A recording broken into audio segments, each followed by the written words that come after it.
آج سے 30 سال پہلے لوگوں کے پاس ایک یا دو جوڑے لباس کے ہوا کرتے تھے. شادی کے اوپر لوگ کسی سے جوتے مانگ کے لے کے جایا کرتے تھے, یار تیرے جوتے اچھے ہیں, میں نے شادی پہ جانا ہے.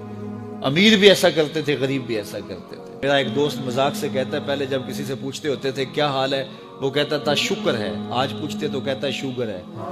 تو بالکل حالات بدل گئے اور ناشکری پیدا ہو گئی ہے, برکت اٹھ گئی ہے, اللہ کی ناراضگی ہو گئی ہے. یہ ناراضگی کیسے ہوتی ہے؟ جب ہم اس کے حکموں کو توڑتے ہیں تو پھر وہ ہماری پرواہ کرنا چھوڑ دیتا ہے. پھر صحرا میں پڑے ہوئے خشک پتے کی طرح ہوائیں چاہے ادھر اڑائیں چاہے ادھر اڑائیں, اللہ کو کوئی غرض نہیں ہوتی, وہ جدھر مزید دھکے کھاتا پھرے. اور اگر کوئی اس کا ہو جائے پھر وہ اللہ کے ذمے ہوتا ہے, اللہ پھر اس کی حفاظت کرتا ہے. کوئی میلی آنکھ سے دیکھ کے جائے کہاں, کہ کسی میں ہمت کیسے ہو.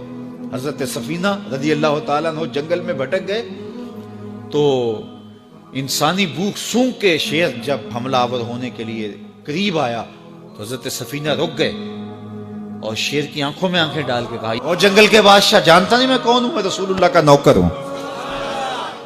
اللہ اکبر. صاحب مشکات لکھتے ہیں کہ اس شیر نے دم ہلانا شروع کر دیا, وہ زبان حال سے کہہ رہا تھا تو رسول اللہ کا نوکر ہے تو پھر میں تیرا نوکر ہوں. اللہ اکبر. تو ہم جب ان کے نہ رہے تو پھر زمانہ ہمارا نہ رہا, تو یہ نتیجہ ہے گناہوں کا. اللہ اکبر. تو ہم اپنے کاروبار کو جب صاف ستھرا رکھیں گے, پاکیزہ رکھیں گے, تو طمانیت ملے گی, سکون ملے گا, قرار ملے گا. اللہ کے محبوب علیہ السلام کے ایک صحابی گھوڑا فروخت کر رہے ہیں, تو ایک صحابی اور آئے تو انہوں نے کہا کہ یہ گھوڑا بیچتے ہو؟ کہا ہاں بیچتا ہوں. کتنے کا؟ کہا 500 درہم کا. تو عرب گھوڑے کے اوپر سواری کر کے چیک کرتے تھے, دیکھتے تھے, ٹرائی لیتے تھے. تو گھوڑے کے اوپر جب ٹرائی لی نا تو واپس آ کے کہا کہ اس کا 600 درہم لوگے؟ اس نے کہا میں تو 500 میں بیچنے آیا ہوں, تو تم 600 دیتے ہو تو بسم اللہ. تو پھر وہ کہنے لگے اچھا 700 لوگے؟ انہوں نے کہا کہ مجھے اور کیا چاہیے. تو کہا نہیں یہ گھوڑا تمہارا تو 800 کا ہے.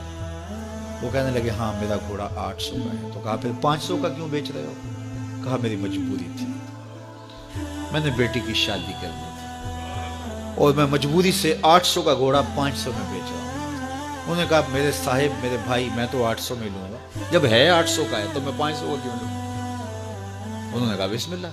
انہوں نے 800 روپے پیش کی اور گھوڑا لے لیا. تو کہا کہ میری تو مجبوری تھی کہ میں نے بیٹی کی شادی کرنی تھی اور میں اس لیے گھوڑا 300 سستا بیچ رہا تھا, اور تم نے 800 کا لیا جب تمہیں 500 کا مل رہا تھا. کہا میری بھی مجبوری تھی. کہا تمہاری کیا مجبوری تھی؟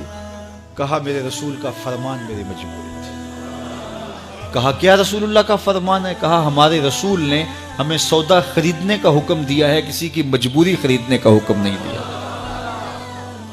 آج تو کہتے ہیں جناب یہ 5 کروڑ کی پراپرٹی ہے, وہ تو مجبور ہے بیچارہ اس لیے 3 کروڑ کی بیچ رہا ہے. ہم کہتے ہیں بس ہاتھوں ہاتھ اٹھا لیں. یار اگر کوئی بندہ اپنا گھر بیچ رہا ہے اس لیے کہ وہ مجبور ہے اور وہ 1 کروڑ روپے کا ہے, تو ہم اس کو 50 کا کیوں خرید رہے ہیں جب ہے 1 کروڑ کا؟ 1 کروڑ کا خریدے.